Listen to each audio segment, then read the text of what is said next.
Let's talk about docstrings in Python. So I've got a function here called getHypotenuse. If I ask for help on this function, we're going to see a nice little message here that I wrote that says return right triangle hypotenuse given its other two sides.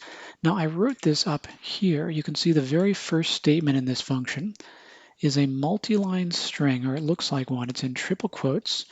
And in fact, I could, break it over multiple lines the same way I could with other multi-line strings in Python. And it somehow shows up as documentation. So this isn't a comment. A comment in Python looks like this. These are single line comments. And it's not a multi-line comment because we don't actually have those in Python. This is documentation. So this documentation shows up because of where it is and what it is.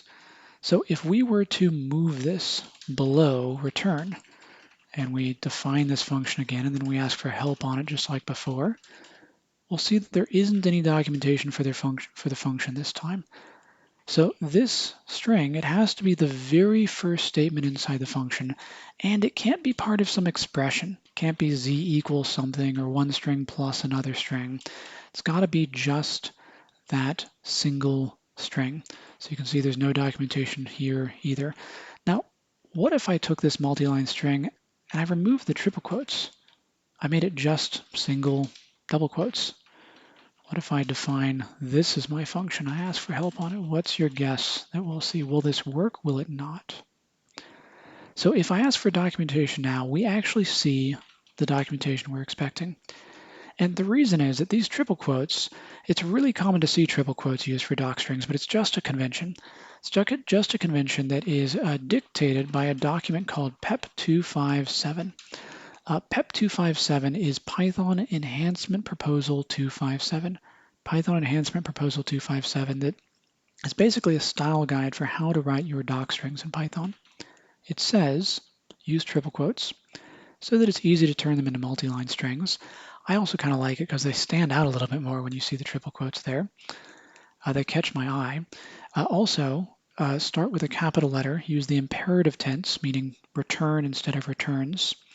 End in a period and a whole bunch of other stuff that isn't super important. But you can take a look at PEP257 if you're trying to figure out what's the best practice for writing your own docstrings in Python. So if the very first statement in a function is a string hanging out on its own, that's a docstring. It's actually going to be picked up by Python when you ask for help on that object. And in fact, Python will even attach it to that function.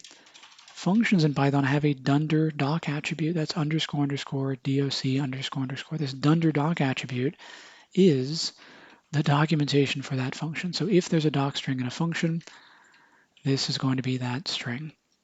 And this applies to classes as well. So I've got a class here called point. Its first statement is a string hanging out on its own. If I asked for help on this class, I would see that documentation, a three-dimensional point. And in fact, this is how help works in general. If you look for help on an object, it's going to go look for the docstring for that object. Even modules this applies to. So if I import this hi module and I ask for help on hi, I'm going to be expecting to see hi there in that documentation. In fact, I do. I see hi there right here. So if the very first statement in a function, a module, or a class is a string hanging out on its own, just a string, regardless of whether it's a multi-line string or not, that's a docstring. It actually has a purpose. It is read by Python, parsed by Python, attached to that object, and acts as the documentation for that object. This is useful to know about for documenting your own code in Python. It's a best practice to use docstrings to document your code rather than using comments oftentimes. And it's good to know that if you see a docstring in code, it has special meaning. Don't move it to the second statement in that function because it's no longer a docstring. It's just a string on its own. Keep your docstrings as the first statement in your classes, modules, and functions. That's docstrings in Python.